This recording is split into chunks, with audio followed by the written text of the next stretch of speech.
Y'all, the internet is on fire right now.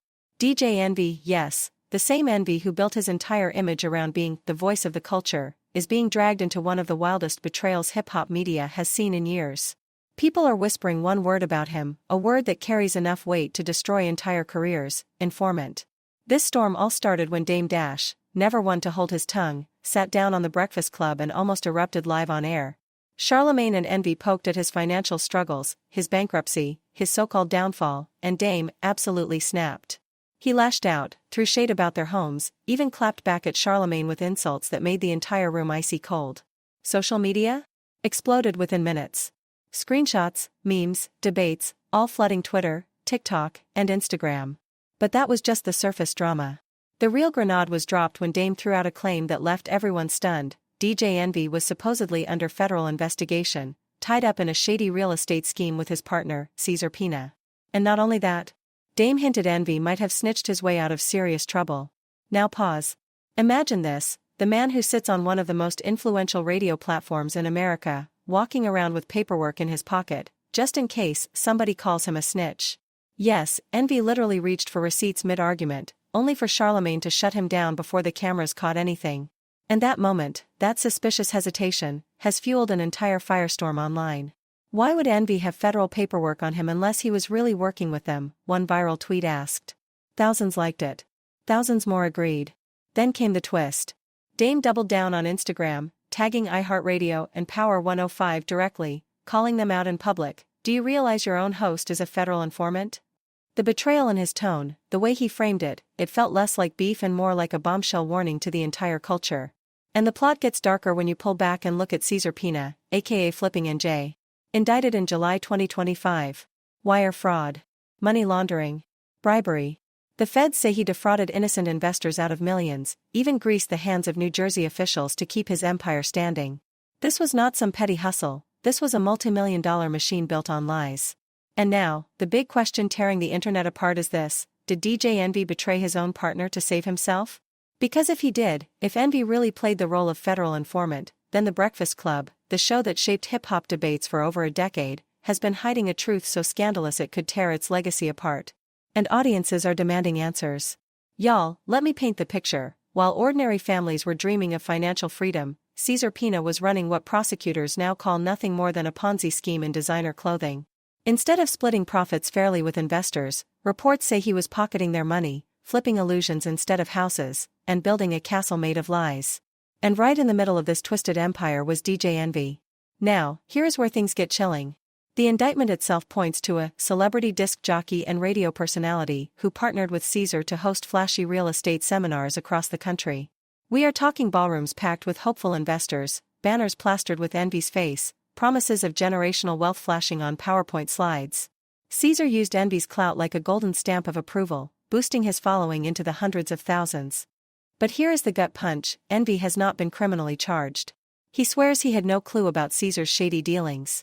Yet, civil lawsuits are piling up, and in those filings, multiple investors claim Envy and Cesar together misled them, misrepresented deals, and cost them their life savings. Their words cut deep: the only reason we invested was because of DJ Envy. Think about that. It was not just about real estate. It was about credibility. It was about the illusion of trust. NBC dug into the scam, and what they found is horrifying. Since 2017, Cesar was out here telling hardworking people that he could flip their money like magic. Promises of 20, 30, even 45% returns in just 5 months. Do you understand how intoxicating that sounded to people drowning in debt, parents praying for their kids' futures, retirees who just wanted a little security before their time ran out? That was not just an investment pitch, it was hope being sold in bulk. And people bought in. But instead of turning dreams into deeds, Cesar was allegedly pocketing chunks of cash, then using fresh investors to pay back old ones. Classic Ponzi. Worse, prosecutors say he pitched the same properties to multiple investors at once. Imagine thinking you own the golden ticket, only to find out 3 other people are holding the exact same address. Social media lit up with that revelation. Tweets like, "This is not monopoly, it is fraud," and TikToks with captions screaming, "DJ Envy co-signed this," racked up millions of views. NBC even put faces to the tragedy. Teachers, mechanics, single moms, entrepreneurs, everyday people sat in front of cameras with tears in their eyes, saying the same thing: we only trusted Cesar because DJ Envy stood beside him. That was the knife twist. Take Anthony Barron, for example. He told NBC that he first met Caesar through envy himself. He walked the floors of a half-finished Jersey building with both men, listening to promises of wealth, imagining rental checks stacking up like bricks of gold. He poured in almost $1 million over time. And today?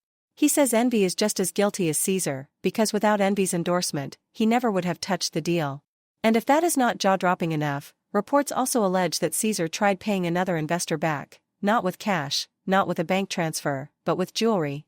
Chains and watches instead of six-figure returns. That investor, Augie Rios, was no random mark. He had been working on envy's luxury cars for years, wrapping them, maintaining them, building a relationship rooted in respect. So when envy introduced him to Caesar, that introduction was not casual, it was sacred trust. And when envy allegedly vouched for Caesar's company, it was the glue that made the scam stick. Because when a celebrity you know, someone you have done business with, someone who has sat in your shop and looked you in the eye, tells you, this guy is solid, you believe it. That nod of approval is sometimes more powerful than any contract. And that, my friends, is what makes this scandal so much bigger than a Ponzi scheme. It is not just about stolen money.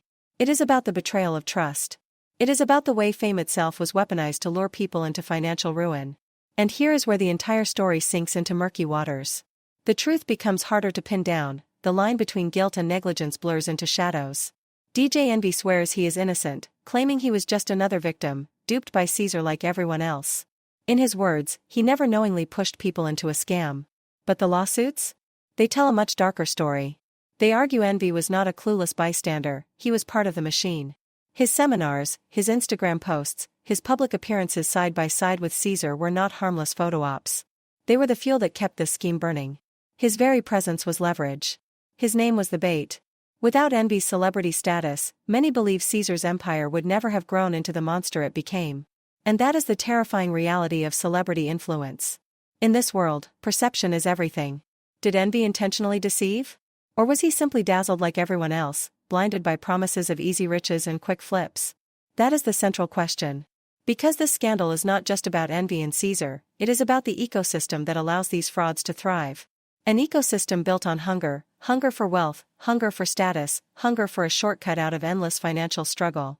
When you mix that hunger with flashy marketing, luxury cars, celebrity cosigns, and a story that feels too good to miss, you are not selling investments, you are selling a dream. And dreams can be the deadliest bait of all. The victims knew that pain all too well.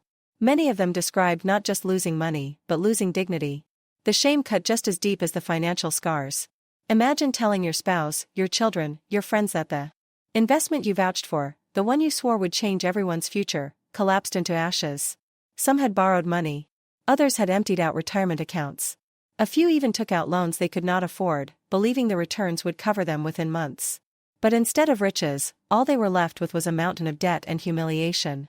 When NBC aired its segment, the images were haunting. Victims looked straight into the cameras, recounting their losses with tears in their eyes. A woman who put her entire life savings into the scheme because she trusted Envy's reputation. A man who skipped safer, slower investments because he believed this was his golden ticket, a once-in-a-lifetime chance to finally break into real estate, the same real estate that so many believe is the gateway to generational wealth. Each story carried the same devastating refrain, repeated like an echo in a dark room: I only invested because DJ Envy was involved. Meanwhile, Caesar kept dancing behind the curtain, scrambling to keep the illusion alive. Promising delays were temporary, insisting the money was tied up in slow-moving properties, swearing that patience would bring profits. But behind the glossy facade, the house of cards was collapsing. The same properties were being pitched to multiple investors. Payments were being made in jewelry instead of cash. The luxury lifestyle was fueled not by profits, but by fraud. The image of success was just a costume draped over a crumbling foundation. And then comes Envy's role. For him, the pain may not be financial, at least not in the way it devastated the investors, but the damage to his reputation? That could be permanent. His entire brand has always rested on trust. Listeners saw him as aspirational but also relatable, the family man, the businessman, the one who made it big but still connected to the culture. But once your name is tied to a fraud this massive, it does not matter if you were charged or not. It does not matter if you claim ignorance. What matters is what people believe you should have known. When you lend your face, your voice, your credibility to someone else's hustle, you are not just standing next to them, you are vouching for them. And that is exactly why the lawsuits are coming for him. Investors are not just blaming Caesar. They are pointing their fingers at Envy and saying, "Without you, we never would have trusted him." And so the saga drags on, stretching across years of court filings, headlines, and endless speculation over who knew what, and when. For some, DJ Envy is nothing more than another casualty, a man fooled like the rest. But for others, he is complicit. He is the face that gave Caesar's con legitimacy. And for the investors left broken, the retirees, the single parents, the hardworking dreamers, the distinction does not matter. Their money is gone. Their trust is shattered. Their lives will never be the same. After NBC aired its exposé, the floodgates opened. More alleged victims came forward, posting online, sharing receipts, telling their stories. And nearly all of them repeated the same chilling line: "We never would have invested if DJ Envy wasn't attached." That pattern became impossible to ignore. Even within the industry, people started speaking out. Joe Budden, never one to mince words, revealed that Envy once tried to pull him into Caesar's game years ago. The revelation hit like a thunderclap because Budden was not some casual acquaintance, he knew Envy personally. He had watched the hustle up close, and in his blunt way, he told Envy straight out, "This looks like a Ponzi scheme waiting to collapse. And when it does, you'll be the one left in the rubble." And then came the receipts. An old interview resurfaced, showing Envy himself admitting that Joe Budden once warned him he could land in prison if he kept running around with Caesar. That clip spread like wildfire on Twitter, TikTok, YouTube Shorts, captioned with things like, "He was warned years ago," and still kept going. To many, it felt like prophecy come true. A man told what would happen, and instead of walking away, he chose to stay in the fire. And remember, this was not all behind-the-scenes whispers.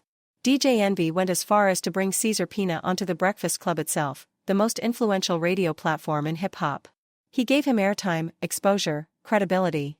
Millions of listeners heard Envy, their trusted morning voice, co-signing Caesar's vision. That was not just casual conversation. That was marketing. That was branding. That was credibility being turned into currency. It went even further. Footage exists of Envy personally touring properties with potential investors. He was not just some celebrity lending his name, he was boots on the ground, walking through half-finished homes, shaking hands, pointing out features, hyping up the dream of generational wealth. These images are damning. They show a man who is not distant, but deeply intertwined. Can you really claim ignorance when the receipts show you shoulder to shoulder with the architect of the scam? Yet despite all this, Envy stood firm in his denials. After Caesar's arrest, he went live on the Breakfast Club and doubled down, insisting that his only mission was to uplift his community, to teach Black and brown families about ownership, about wealth, about breaking cycles of poverty. It was a noble message, delivered with conviction. But reality does not bend to narrative. And the reality was millions of dollars gone, families broken, and lawsuits stacking higher by the week. And that is why many simply could not buy his story. How could dozens of investors be drained dry right under his nose, and he somehow knew nothing? When you are in the rooms, when you are hosting the seminars, when you are filming promotional clips, at what point do you notice the red flags? Or worse, at what point do you ignore them because the money and attention are just too good to walk away from? Because even if you believe Envy was not directly orchestrating the fraud, there is no denying one thing: he kept promoting Caesar. He did not quietly distance himself when the whispers turned to warnings. He did not step back when trusted voices raised alarms. Instead, he doubled down. He kept vouching. He kept co-signing. And in doing so, he kept feeding the very machine that was destroying lives. Even after the whispers started, even after people flat out told him, "This looks like a Ponzi scheme," DJ Envy kept his name stamped on Caesar's empire. And let's be clear, his name wasn't just any name. This was DJ Envy, one of the loudest, most trusted voices in urban radio, a man whose influence stretched from the airwaves to Instagram feeds, someone whose word could sway entire audiences. And that influence was weaponized. The bare minimum, the absolute least he could have done, was to go on air and warn people. To say, "I'm hearing troubling things. I can't co-sign this anymore." But he never did. He stayed quiet. And silence, in this case, was not neutral, it was lethal. Now, maybe the feds looked into him. Maybe investigators dug and dug, but without that smoking gun, the emails, the paper trail, the bank transfers, they couldn't lock him in. That happens. Lack of evidence does not equal innocence, it just means they could not prove guilt beyond a reasonable doubt. And in Envy's case, that gray area was his lifeline. It let him keep walking, keep working, keep spinning the narrative that he was a victim of circumstance instead of a willing co-conspirator. But the court of public opinion? That is a very different beast. Online, people tore him apart. Clip after clip resurfaced, him standing with Caesar, laughing, co-signing. Old Breakfast Club segments turned into evidence. Twitter threads broke down his statements line by line. TikTok memes clowned his defenses. And the question burned hotter each day: how could a man so committed to uplifting his people fail to protect them from such an obvious predator? And worse, how could he have used his own platform, one of the most powerful in hip-hop media, as the very stage where this scam spread? For many, this stopped being about legalities. This became about morality. Because you don't have to break a law to betray trust. And for countless people, DJ Envy had done exactly that. Victims told heartbreaking stories. Families who lost life savings. Parents who thought they were planting seeds of generational wealth, only to watch their future evaporate. Men and women who once believed this was their shot at finally breaking free, left bankrupt, humiliated, devastated. Their dreams collided head-on with Envy's rhetoric of empowerment, and that collision was brutal. The irony stung. Envy had preached community uplift, generational wealth, ownership, the language of empowerment. But that same language became the cloak under which exploitation thrived. People online pointed it out relentlessly: how easy it is for celebrities to weaponize inspiration while ignoring flashing red warning signs. How quickly the line between motivation and manipulation can vanish when money is involved. And beneath all the drama lies a haunting truth about accountability. Legally, Envy may survive this storm. But reputationally? He can never fully escape it. Because whether he meant to or not, he was the bridge. Without Envy, Caesar would have been just another hustler on the fringes. With Envy, Caesar walked into ballrooms filled with eager investors. With Envy, credibility skyrocketed. With Envy, doors opened that never should have. Victims lowered their guard because DJ Envy vouched for him, and that is the scar that no court ruling can erase.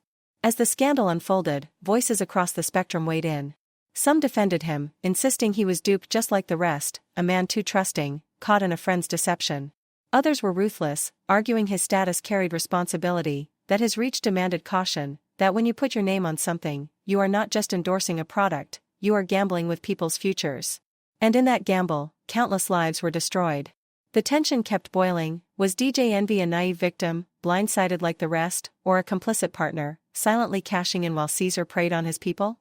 Every new clip that surfaced, every old interview dragged back into the spotlight, shifted the narrative. One moment critics were convinced Envy was guilty as sin, the next moment